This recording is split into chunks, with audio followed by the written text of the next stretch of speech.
की बात करते हैं और पूर्वांचलियों का ही नलिन कोहली जी, पूर्वांचलियों का इतना बड़ा वोट परसेंटेज हम देख रहे हैं वहां पर जाते हुए, ये बहुत बड़ा संकेत है। आप पंजाबियों में देखिए 58% सर, 43% पूर्वांचली और 58% जो पंजाबी हैं। क्या ये बहुत बड़ी खतरे की घंटी नहीं है बीजेपी के लिए नलिन साहब? नहीं, आपके आंकड़ों को देखते हुए वाकई ये चिंताजनक आंकड़े होंगे, क्योंकि अंजना जी 2-1 वर्गों को छोड़ के बाकी सब जो है पूर्ण रूप से आपके आंकड़ों के अनुसार दिखा रहे हैं कि आम आदमी पार्टी को सपोर्ट मिल रहा है। अब ये तो हमें फाइनली पता ही पड़ेगा, जो फिगर्स आपके आ रहे हैं लो वोटिंग और क्लोज कॉल इलेक्शन में कई बार कहना कठिन होता है। और ये भी हो सकता है कॉन्सेंट्रेटेड बेल्ट्स, क्योंकि कई जगह ऐसा होता है कि कॉन्सेंट्रेटेड बेल्ट्स जहां पर वोटर होते हैं समुदाय के हिसाब से, जो आप देख रहे हैं वहां पर एक तरफा स्वीप हो सकता है, लेकिन दूसरे इलाके में बैलेंस आउट हो जाता है। लेकिन हाँ, जो आपके आंकड़े आ रहे हैं यदि ये सही निकले तो ये बाकी हमारे लिए चिंता का एक विषय होगा, इसको हम ठुकरा नहीं सकते। लेकिन अभी भी मैं इनको स्वीकारूंगा नहीं। I am waiting for the final result कि आप जो कितना टोटल दे रहे हैं, क्योंकि अगर Congress party second part Congress party का बिल्कुल जीरो इफेक्ट है इस इलेक्शन में, तो डायरेक्ट कॉन्टेस्ट हो गया आम आदमी पार्टी बीजेपी के बीच। कांग्रेस का कहीं पर भी किधर कहीं है तो अपने उस लड़ाई में किसको फायदा होगा ये कहना कठिन हो जाए, ताकि वोट बटे, आपको थोड़ा सा फायदा हो जाए।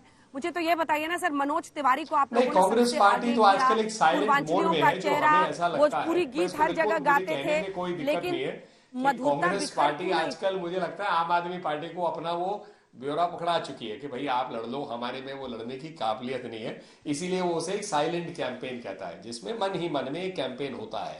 तो मन के आधार पे तो बहुत कुछ हो सकता है, ग्राउंड पे वो दिखता नहीं। मन के आधार पर हो सकता है लेकिन ग्राउंड पर नहीं। लेकिन संजीव झा जी, आपके लिए तो कम से कम ये जो आंकड़े हैं वो खुशखबरी लेकर आए हैं। देखिए, नलिन कोहली जी अभी इंतजार करेंगे फाइनल आंकड़ों के, और कुछ ही देर में वो आंकड़ा हम देश के सामने रखेंगे। एमसीडी पर सभी की निगाह।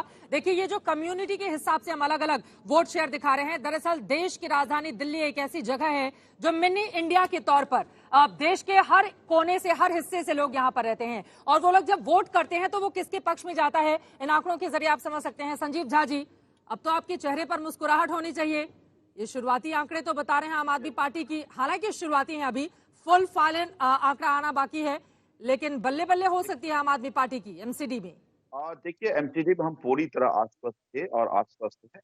मुझे लगता है कि इससे भी ज्यादा जो आप देख रहे हैं, क्योंकि जो साइलेंट वोटर्स थे वो भी आम आदमी पार्टी के बोल के वोट नहीं कर रहे थे, क्योंकि ये लोग जाकर डराते हैं, कहते हैं कि तुमने बीजेपी हमें वोट नहीं किया, तुम्हारा मकान तुड़वा देंगे, बुलडोजर चलवा देंगे। बहुत सारे प्रत्याशी तो बुलडोजर पॉकेट में लेकर चल रहे थे, अगर वोट नहीं किया तो बताऊंगा। तो बहुत सारे वोटर साइलेंट थे, और उसका अगर ऐड कर देंगे तो आपको सरप्राइजिंग डेटा मिलेगा। देखिए, तुलना सामने, दिल्ली सरकार में 7 साल के हमारे कामकाज और 15 साल में एमसीडी के बीजेपी के कामकाज, और दिल्ली की जनता देख रही है ना कि अरविंद केजरीवाल जी जो ने कहा वो कर रहे हैं। केवल ये वादे देते रहे। पहले उन्होंने कहा कि वचन पत्र करके आए, संकल्प पत्र पहले था, संकल्प पत्र में एक संकल्प पूरा नहीं हुआ, अब वचन आ गया। तो जनता इतनी बेवकूफ नहीं है, दिल्ली की जनता बहुत समझदार है और बहुत नजदीक से ऑब्जर्व करती है। तो तुलना उनके सामने था, तो दिल्ली सरकार के कामकाज के साथ वो कर रहे हैं। उनको लगा कि अगर इसी तरह से एमसीडी भी आम आदमी पार्टी आ जाएगी, जो काम दिल्ली के सरकारी स्कूल में हो रहा है, जो काम हॉस्पिटल्स में हो रहा है, जो काम मोहल्ला क्लिनिक में हो रहा है, नलिन जी कुछ बोलना चाह रहे हैं आपकी बातों के स्कूल्स में होंगे। ठीक है, नलिन कोहली जी वो कह रहे हैं, देखिए दिल्ली के मुख्यमंत्री और आम आदमी पार्टी की सरकार जो काम कर रही है उसी पर ये मोहर है। हाँ, तो अच्छा है, तो फिर वो राष्ट्रीय नेता बन रहे हैं तो इस बात को खींच लेते हैं गुजरात और हिमाचल पर, क्योंकि ऐसे ही वो उत्तर प्रदेश में और उत्तराखंड में वहां पर सारी सीट पे लगभग इनके डिपॉजिट्स लॉस्ट हुए थे। तो इसीलिए इस वक्त एमसीडी पे वो बोल रहे हैं। ठीक है, तो कल को जहां पर हम मानते हैं गुजरात में इनका प्रदर्शन बिल्कुल ना के बराबर होगा, और हिमाचल में लुप्त ही हो सकते हैं, क्योंकि वहां पर ब्रॉडली बीजेपी कांग्रेस की लड़ाई है। तो इसलिए उस नेता को बढ़ाने से पहले वो पहले तय कर ले, क्योंकि ऐसा ये स्टैंड अगर एमसीडी में उनके लिए सही निकला तो बाकी देश में भी तो उसका इम्पैक्ट देखना पड़ेगा ना, कि वहां पर जाकर कैंपेन किया। ये जो आंकड़े हम दिखा रहे हैं उसी से जुड़ा हुआ एक सवाल है। देखिए, महिलाओं को साइलेंट वोटर कहा जाता है, जो बीजेपी के पक्ष में मतदान करते हैं। देश के अलग अलग हिस्सों में पिछले कई सालों के ट्रेंड को हम उठाकर देखें, लेकिन एमसीडी में अगर यहाँ पर आम आदमी पार्टी उस पर बाजी मार ले जा रही है तो ये आपके लिए खतरे के संकेत हैं। उससे पहले एक बड़ी खबर इस वक्त आ रही है। गुजरात में 5 बजे तक 58.70% मतदान हुआ है। एवरेज वोटिंग 5 बजे तक गुजरात के आंकड़े आ गए हैं। हालांकि जितने भी सेफोलॉजिस्ट से आप मिल लीजिए, हमेशा वोटिंग परसेंटेज और रिजल्ट्स में डायरेक्ट कोरिलेशन खोजना थोड़ी मुश्किल, टेढ़ी खीरी होती है। क्योंकि आप देखिए, चाहे वो गुजरात ही हो जिसमें कई बार वोटिंग परसेंटेज ऊपर नीचे होता रहा है, लेकिन 27 साल से बीजेपी जीतती रही है। वैसे ही आप वाम दलों का अगर देखिए, पश्चिम बंगाल में तो कई बार ऊपर नीचे वोट 78% तक हुआ, उससे कम भी हुआ, लेकिन वाम दल जब जीत रहे थे तो जीतते रहे वो लगातार 34 साल तक।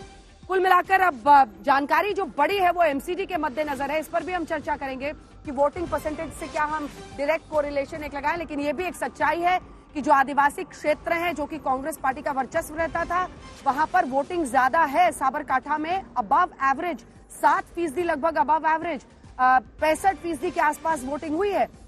वहीं अहमदाबाद के दिलचस्प रहेंगे आंकड़े देखने, क्योंकि अहमदाबाद हो, वडोदरा हो, ये सब बहुत ऐसी सीटें हैं जहां पर बहुत ज्यादा, आप देखिए सिर्फ अहमदाबाद में 21 सीटें हैं, जिसमें 15 पिछली बार बीजेपी ने जीती थी, और उसी अहमदाबाद ने पिछली बार लगभग नैया पार लगाई थी। क्योंकि सूरत, वडोदरा, अहमदाबाद को जोड़ लीजिए तो 47 सीटें हो जाती हैं 182 में से। तो शहरी इलाकों में बीजेपी की परफॉर्मेंस, वोटर टर्नआउट, इन सब पर चर्चा करेंगे। लेकिन एमसीडी पर अब हमारे साथ एक्सेस माई इंडिया के हेड प्रदीप गुप्ता जी भी जुड़ गए हैं यहाँ पर। और प्रदीप जी, सबकी नजर आप पर भी रहेगी, क्योंकि एक बार फिर से सबसे बड़े इम्तिहान में आप बैठ गए हैं। एग्जामिनर जनता है और एग्जैक्ट पोल ये साबित होगा या नहीं होगा 8 दिसंबर के लिए। एमसीडी पर इससे पहले कि हम अभी अपने वोट परसेंटेज और सीट्स नहीं बताए हैं, लेकिन महिलाओं में आम आदमी पार्टी की लोकप्रियता ज्यादा होना बीजेपी से, इसी के साथ पूर्वांचलियों, पंजाबियों में, हर वर्ग में आप देख लीजिए, आप चाहे सिर्फ अगर पहाड़ी लोगों को छोड़ दें तो हर वर्ग में आम आदमी पार्टी की लोकप्रियता ऊपर बढ़ी है। ये खतरे की घंटी बीजेपी के लिए थोड़ा सा, बहुत थोड़ा सा है। बंगाली नेक टू नेक है। हाँ, बिल्कुल। खतरे की घंटी बीजेपी का मतलब ये होता है कि जो जिसका ख्याल रखेगा वो उसके साथ जाएगा। तो दिल्ली की बात कर लें और आम आदमी पार्टी की बात कर लें, तो चाहे बिजली हो, चाहे शिक्षा हो, और भी जो सुविधा हो, उसकी जो सबसे बड़ी बेनिफिशरीज हैं वो महिलाएं, कोर पे महिलाएं। उसी तरह से जब पूरे देश की बात करते हैं तो आवास योजना हो और तमाम तरह की योजना हो, उसकी भी सबसे बड़ी बेनिफिशरी जो है महिलाएं। इसके चलते बीजेपी को भी या मोदी जी को भी महिलाओं का वोट ऑल इंडिया लेवल की बात करें तो मिलता है।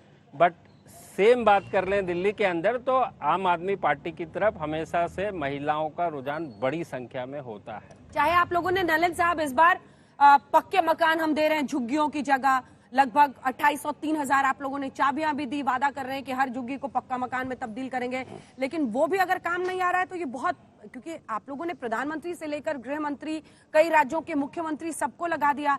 खड़गे साहब कहते हैं कि अब देखिए एमसीडी चुनाव में भी मोदी जी की फोटो है। अच्छी बात है, मोदी जी अगर लोकप्रिय हैं और हम उनका वो पार्टी के लिए समय देते हैं तो इसमें उनको क्या दिक्कत है। किसी जमाने में वो तो आज भी नेहरू जी के नाम पे, राजीव जी के नाम पे, इंदिरा जी के नाम पे वोट लेते हैं, तो वो तो मानते हैं कि ये तो अच्छा है। तो जो आज रहे भी नहीं उनके लिए वो ठीक है, लेकिन हमारे यहाँ एक देश सेवा में लगे हुए प्रधान सेवक है, वो अगर कैंपेन करे या कुछ करे तो उनको दिक्कत होती है। तो ये तो मैं मानता हूँ, मुझे समझ नहीं आया खड़गे जी के इस बात से। फिर उन्होंने जाकर उन्हें रावण बना दिया, उन्होंने कह दिया जी इनके 12 मुंह है, रावण तक कह दिया। तो पहले को उन्होंने मोदी जी को नीच कहता था, गंदी नाली का कीड़ा, हिटलर, गांची, गंगू, तेली, अब उसमें रावण भी जोड़ दिया इन्होंने। तो कांग्रेस की शब्दावली कैसी है और उनकी सोच कैसी है, वो इन सब बातों से स्पष्ट हो जाती है। ठीक है, सुरेंद्र जी इसका जवाब देंगे, लेकिन प्रदीप जी उसके पहले एक सवाल जहन में आता है, क्योंकि ये जो आंकड़े एमसीडी के इस वक्त पूरा देश देख रहा है आज तक पर, इसमें दिलचस्प ये भी है कि हिमाचल प्रदेश में, चूंकि अभी उसके भी आंकड़े हम देश के सामने रखेंगे, लेकिन यहाँ पर पहाड़ी जो वोटर्स हैं वो बीजेपी को ज्यादा वोट प्रतिशत में तब्दील होते हुए, कन्वर्ट होते हुए नजर आ रहे हैं। क्या इसका असर, इन आंकड़ों का असर हिमाचल पे पड़ सकता है क्या, अगर पहाड़ी वोटर्स दिल्ली एमसीडी में बीजेपी के पक्ष में अपना झुकाव दिखा रहे हैं तो? पहाड़ी में उत्तराखंड और हिमाचल प्रदेश, ये दोनों राज्य के जो नागरिक हैं वो सबसे ज्यादा शामिल हैं दिल्ली के कॉन्टेक्स्ट में बात करें तो। लेकिन राज्य की और हर इलेक्शन की अपनी एक पृष्ठभूमि होती है, तो मैं कहूंगा वहां का इलेक्शन वहां के हिसाब से अभी सस्पेंस नहीं खोलेंगे, उसके लिए थोड़ा सा इंतजार करना है।